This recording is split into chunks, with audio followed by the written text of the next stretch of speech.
உயிர்த்தெழுந்த இயேசு கிறிஸ்துவின் வல்லமை ஊழியங்கள் வழங்கும் வசனப் பெட்டகம். இயேசுவே கர்த்தர். இயேசுவையே தேவன் ஆண்டவரும் கிறிஸ்துவுமாக்கினார்.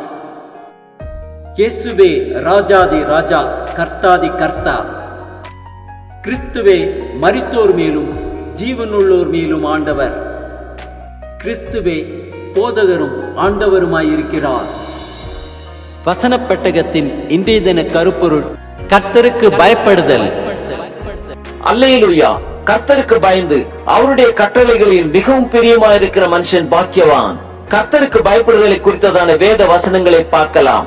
உபாகமம் 6:24 வாசிக்கிறோம்: இந்த நாளில் இருக்கிறது போல நம்மை அவர் உயிரோடை காப்பதற்கும் என்னாலும் நன்றாயிருப்பதற்கும் நம்முடைய தேவனாகிய கர்த்தருக்கு பயந்து இந்த எல்லா கட்டளையின் படியையும் செய்ய கர்த்தர் நமக்கு கட்டளையிட்டார். சங்கீதம் 31:19 வாசிக்கிறோம்: உமக்கு பயந்தவர்களுக்கும் மனுபுத்திரருக்கு முன்பாக உம்மை நம்புகிறவர்களுக்கும் நீர் உண்டு பண்ணி வைத்திருக்கிற உம்முடைய நன்மை எவ்வளவு பெரிதாயிருக்கிறது. சங்கீதம் 67:4 வாசிக்கிறோம்: தேவரீர் ஜனங்களை நிதானமாய் நியாயம் தீர்த்து பூமியில் உள்ள ஜாதிகளை நடத்துவீர், ஆதலால் ஜாதிகள் சந்தோஷித்து கம்பீரத்தோட மகிழக்கடவர்கள். சங்கீதம் 115:13 வாசிக்கிறோம்: கர்த்தருக்கு பயப்படுகிற பெரியோரையும் சிறியோரையும் ஆசீர்வதிப்பார்.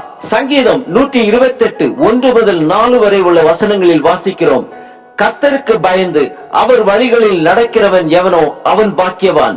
உன் கைகளின் பிரயாசத்தை நீ சாப்பிடுவாய், உனக்கு பாக்கியமும் நன்மையும் உண்டாயிருக்கும்.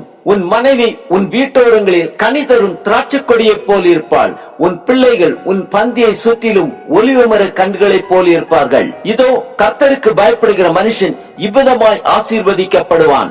நீதிமொழிகள் 10:27 வாசிக்கிறோம்: கர்த்தருக்கு பயப்படுதல் ஆயுசு நாட்களை பெருக பண்ணும், துன்மார்க்கருடைய வருஷங்களோ குறுகி போகும். நீதிமொழிகள் 19:23 வாசிக்கிறோம்: கர்த்தருக்கு பயப்படுதல் ஜீவனுக்கு ஏதுவானது, அதை அடைந்தவன் திருப்தி அடைந்து நிலைத்திருப்பான், தீமை அவனை அணுகாது. நீதிமொழிகள் 22:4 வாசிக்கிறோம்: தாழ்மைக்கும் கர்த்தருக்கு பயப்படுதலுக்கும் வரும் பலன் ஐஸ்வர்யமும் மகிமையும் ஜீவனுமாம். நீதிமொழிகள் 28:13-14 வாசிக்கிறோம்: தன் பாவங்களை மறைக்கிறவன் வாழ்வடைய மாட்டான், அவைகளை அறிக்கை செய்து விட்டு விடுகிறவனோ இரக்கம் பெறுவான்.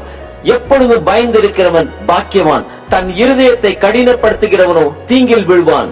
சங்கீதம் 33:18-19 வாசிக்கிறோம்: தமக்கு பயந்து தமது கிருபைக்கு காத்திருக்கிறவர்களின் ஆத்துமாக்களை மரணத்திற்கு விலக்கி விடுவிக்கவும், பஞ்சத்தில் அவர்களை உயிரோடே காக்கவும் கர்த்தருடைய கண் அவர்கள் மேல் நோக்கமாயிருக்கிறது. சங்கீதம் 34:7 வாசிக்கிறோம்: கர்த்தருடைய தூதன் அவருக்கு பயந்தவர்களை சூழ பாளையம் இறங்கி அவர்களை விடுவிக்கிறார். சங்கீதம் 85:9 வாசிக்கிறோம்: நம்முடைய தேசத்தில் மகிமை வாசமாயிருக்கும்படி அவருடைய ரட்சிப்பு அவருக்கு பயந்தவர்களுக்கு சமீபமாயிருக்கிறது. சங்கீதம் 145:19 வாசிக்கிறோம்: அவர் தமக்கு பயந்தவர்களுடைய விருப்பத்தின்படி செய்து அவர்கள் கூப்பிடுதலை கேட்டு அவர்களை ரட்சிக்கிறார். ஆம், கர்த்தருக்கு பயந்து நடந்து அவருடைய கற்பனைகளை கைக்கொள்வோம். கர்த்தருடைய ஆசீர்வாதங்களையும் பாதுகாப்பையும் பெற்றுக் கொள்வோம்.